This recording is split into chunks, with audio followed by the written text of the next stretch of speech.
From that, page 27 is an income statement for the utility fund specifically. From the operating perspective, right about in the middle of that page, you can see that there was an operating loss of about $912,000. But certainly that fund has received a lot of grants over the last couple of years. Specifically, if you look a little further down that page, you can see capital contributions of nearly $11 million. So in totality, that fund had a large increase in that position during the year, but that was largely driven by those capital grants. Those are my high-level highlights that I wanted to share with you, and with that, I would be happy to answer questions, do my best to answer questions anyone may have. I want to open it up for questions with the City Council. I'd just like to thank you for your diligence in the audit. Just for the record, did you experience or see any quote-unquote cooking the books or any discrepancies of red alert or high potential fraudulent activity or theft or thievery or any kind of red flags that would say, you know what, we have some real serious issues here? Sure. Thank you for the question. My answer would be no. We did not identify any of those concerns. And to be honest, had we identified those, we would have made sure to have a communication with you before surprising you with it this evening. Thank you.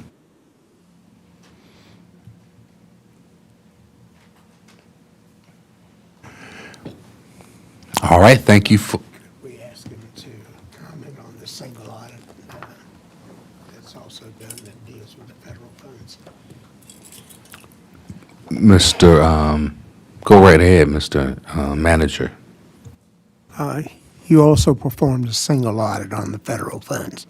Could you comment on what your findings were in those? Absolutely. So yes, we do additional compliance testing over the use of federal funding. In particular, of course, over the last few years, the city has received and spent the coronavirus state and local fiscal recovery funds.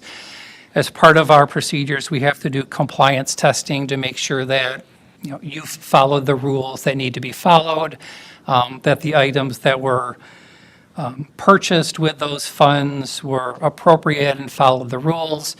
And again, similar to the financial statements, we had no findings, no matters of concern there. Again, we issued a clean opinion on that compliance piece as well.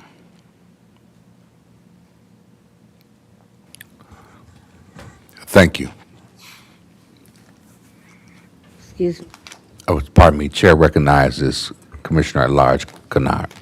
Okay, we did have an item last year that showed up during the time of the cemetery, and it entered the newspaper concerning that particular dollars. Is this something that would have been added in this audit regarding that?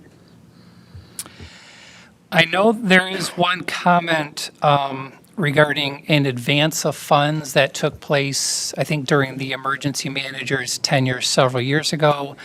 To the best of my knowledge, that same issue remains outstanding, but I actually did speak to Rhonda about that, and she noted that, that is something where, the city commission can take action on should they so choose.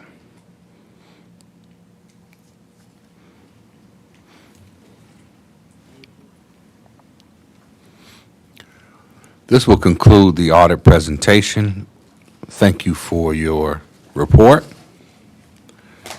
Thank you all. Have a great evening.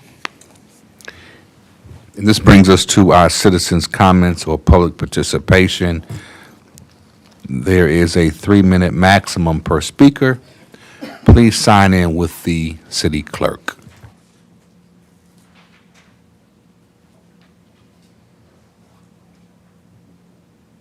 Garrick Nastrom.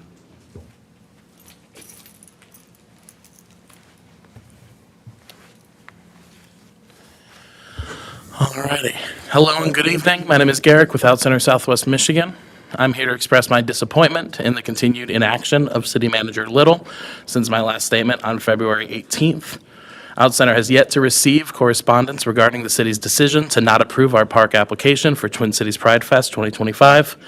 It was always our intention to hold this event at City Center Park, as we have every single year since 2022.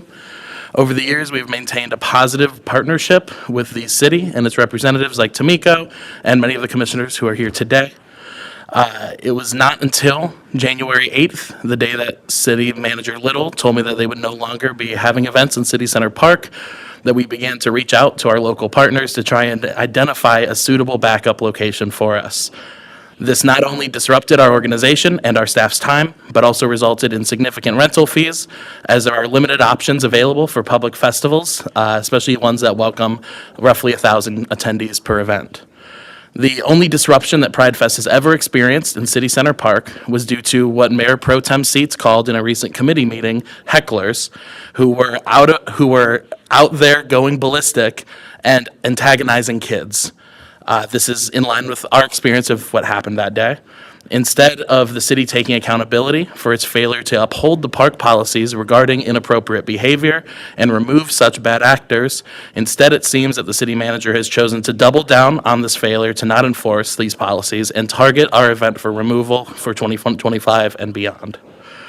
Out Center's concern over the City of Benton Harbor's actions have always extended not only to our events, but also peer events like Juneteenth, local concerts, and the Children's Art Fair, as can be seen in my initial email to the city manager. Inconsistently applied rules and opaque processes create a system where accountability has to be fought for and discrimination spreads like wildfire. I'm incredibly happy to see that Juneteenth is likely going to be allowed to happen in City Center Park this year. That being said, in moments like this, it's incredibly important that government officials understand the importance of trust and transparency. In an era where trust in institutions is plummeting, it is on you to ensure that your institution rises to the occasion and proves its trustworthiness. On this topic, the City of Benton Harbor has failed. There is no policy cited to decline our event, and the city has ignored our calls for answers and accountability. And instead, the answers that we have not gotten, we have seen the city manager and city attorney attempt to patch together a policy that obfuscates the truth of what happened between the time of Pride Fest 2024 and today. Frankensteining a policy together that can't be based on event size because we aren't the biggest event in the area, can't be based on who's organizing because we're not the only minority representing nonprofit to host an event, and it can't be based on merit because we've always worked with the city, turning in paperwork months in advance, hiring private security, and leaving the parks cleaner than we find them each year. To conclude, we're still seeking answers. Thank you. Willow Sipling.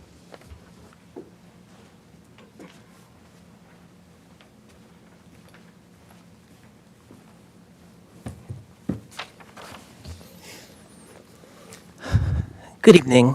I'm Willow Sipling, also from Out Center, Southwest Michigan. At the Economic Development and Parks meeting recorded on February 26th, Mayor Pro Tem Dwayne Seats stated, and I quote, "Everybody talks about tolerance, but you're talking about a group of people that don't have tolerance and will come after us with everything they've got to prove a point." To whom is Mr. Seats referring? In the context of this discussion, he was weighing the optics of approving the city's Juneteenth celebration while simultaneously crafting a policy that would exclude Out Center, serving LGBT people and headquartered in Benton Harbor since 2007, and Pride Fest, which was hosted at the city park just outside since 2022. This statement directly acknowledges the City Commission's awareness that such exclusion is occurring. And perhaps worse, it frames a minority group's fight for equal access as an attack on the city itself. Let's be clear. It's now a matter of public record that the City Commission is considering treating LGBT residents differently than others. It's now also a matter of public record that city officials do understand the discriminatory implications and ramifications of these actions. We appreciate the transparency of these recorded and publicly available discussions, but the veiled references to tolerance and coming after us are revealing. These words suggest that standing up for equal treatment is somehow a threat. History tells a different story. Minority groups in the United States, from Black communities fighting for civil rights to LGBT advocates demanding legal protections, share the same struggle for equal access and dignity. Were the advocates at Stonewall coming after New York just to prove a point? Were those marching with Dr. King in Birmingham coming after the city simply for demanding their rights? Michigan's Elliott Larson Civil Rights Act is clear. All individuals must have the, quote, full and equal enjoyment of the goods, services, facilities, privileges, advantages, or accommodations of a place of public accommodation or public service, and not be denied them on the basis of religion, race, color, national origin, age, sex, sexual orientation, gender identity or expression, or marital status. Further, nowhere in that law does it say that equal rights can be denied because of the possibility of unsavory protesters. Equal access is not conditional. It is a legal right. Thank you.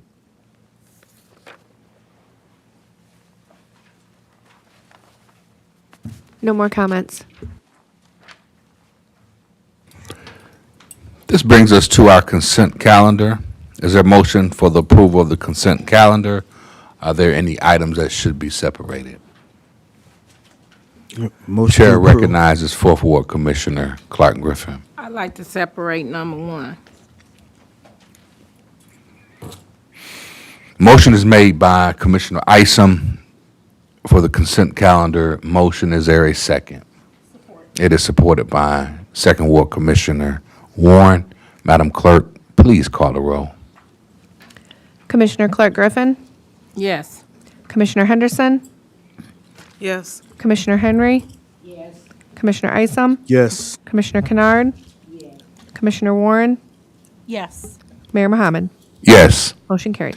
This brings us to our separated item, a resolution to amend the City of Benton Harbor Code of Ordinances, Chapter 11, Buildings and Buildings Regulations. Is there a motion for the approval? So moved. Motion is made by First Ward Commissioner Henderson. Is there a second? Support. It is supported by Commissioner at Large Isom. Is there discussion? The chair recognizes Fourth Ward Commissioner Clark Griffin. Just had one simple question, because I noticed tonight, on the agenda, there's a lot of stuff that's crossed out. And I want to know, has it changed since the initial agenda that the city clerk sent to us? Mr. Manager?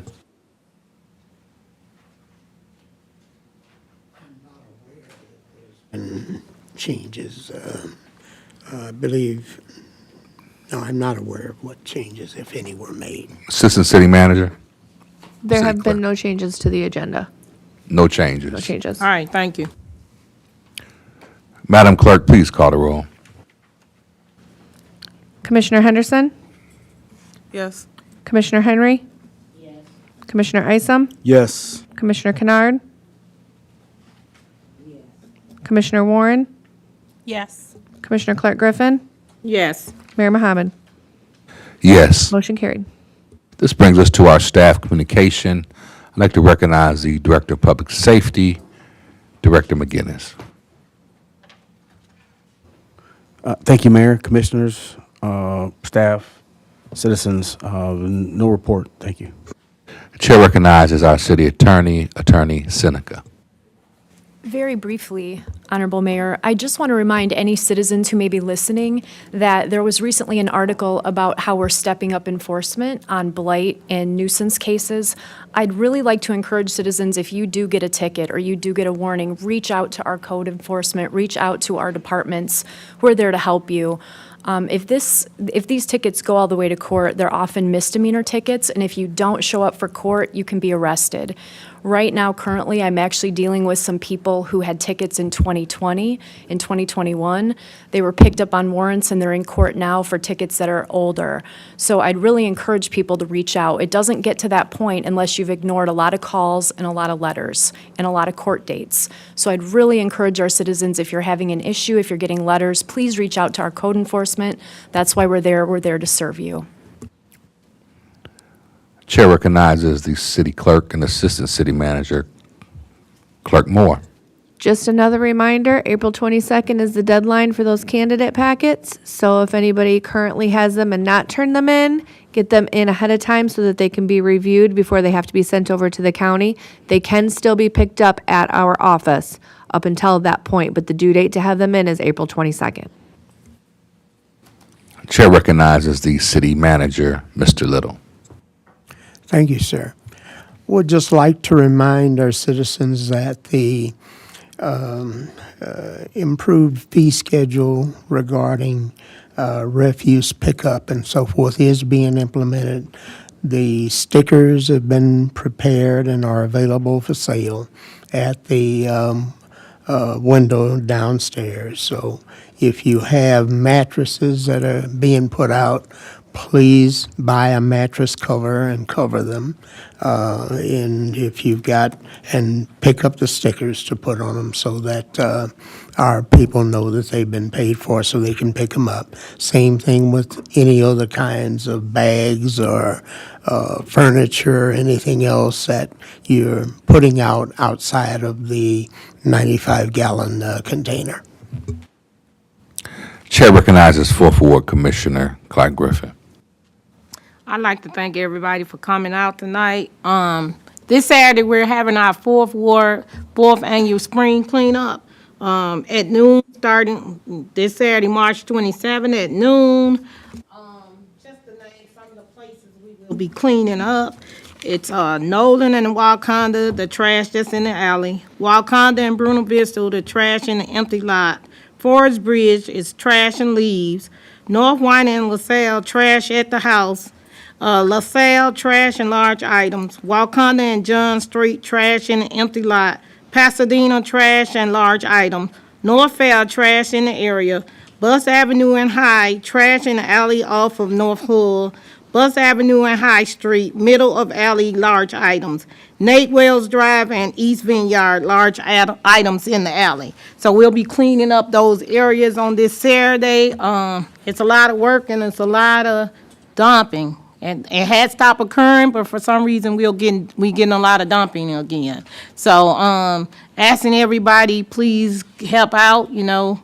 I have to buy all the items for these cleanups, and I have to get the volunteers myself. So I'm trying to work hard to keep the city looking good. So I'm asking everybody, please play a part and try to help us keep our areas and streets and homes and everything looking good.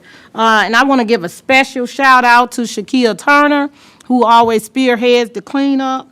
A special shout out to my son, Miguel Clark, who's always part of the cleanup. Special shout out to Mr. Jamario Eddy, who's been a part of pretty much everything I've done in over the 3 years I've been in office.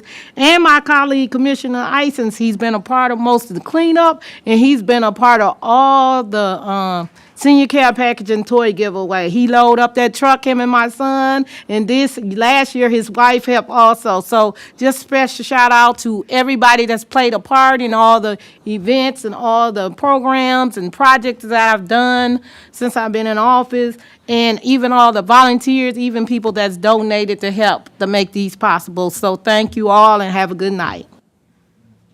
Thank you. Chair recognizes Commissioner at Large Kennard. I'd like to say I thank the few that we have out, and thank you for your time. And I want you to know the young persons that came to of a concern that they have. I'd like by the next time we have a meeting that their concerns have been resolved. I think that we as commissioners should look for when our residents come forth and present problems that they get an answer. That's why we're here, to be a voice to make sure that these things happen. So I'd like to see that you all get the answers that you're looking for. And that's important to me, because I said no more excuses. We're taking care of city's business. That's city's business. When you come to us and there's something that you want to bring forth, and no matter who it is. So I think that you deserve that. I'd like to thank many of the things that is happening, that's coming forth this year, the Juneteenth. I'm excited about it this year. I pray that you all be very blessed in that, and many other things that come and put a positive focus on our city. So that's all I have to say. Thank you. The chair recognizes Third Ward Commissioner Henry. Thank you, Mayor. I want to thank all the citizens that are coming out and speaking about some of their issues and concerns. That's all I have to say, is thanks to the citizens. Chair recognizes Second Ward Commissioner Warren. Thank you, Mayor. I want to also thank the citizens for coming out. And for the Second Ward, cleanup is still looking to be May 17th. And normally, we don't have a big turnout. So I'm hoping this year, because we're giving everybody 3 months, is that right? 2 months in advance, that we can get some more people to come out and help clean up. And the town hall meeting will be a couple days before. Once I get the venue booked, I will announce that exact date. And that'll be it. Have a good evening. Thank you. Chair recognizes First Ward Commissioner Henderson. As everyone has said, I'd like to thank the residents and community members for coming out. I would also like to say thank you to the team, the city manager and his team, for producing this, the great work to get this clean audit. So I know that it wasn't an easy thing, and just really good to hear that again, that we had a clean audit. So again, thank everyone for coming out, and have a great evening. Thank you. Chair recognizes Commissioner at-large Isom. Thank you, Honor Mayor. I just want to say thank everyone for coming out. And again, like Commissioner Henderson said, the clean audit is very important, that the city stay on the top of things. So shout out to the city manager and all the staff that helped put this together. Thank you. Thank you. Just like to thank all the residents for coming out. The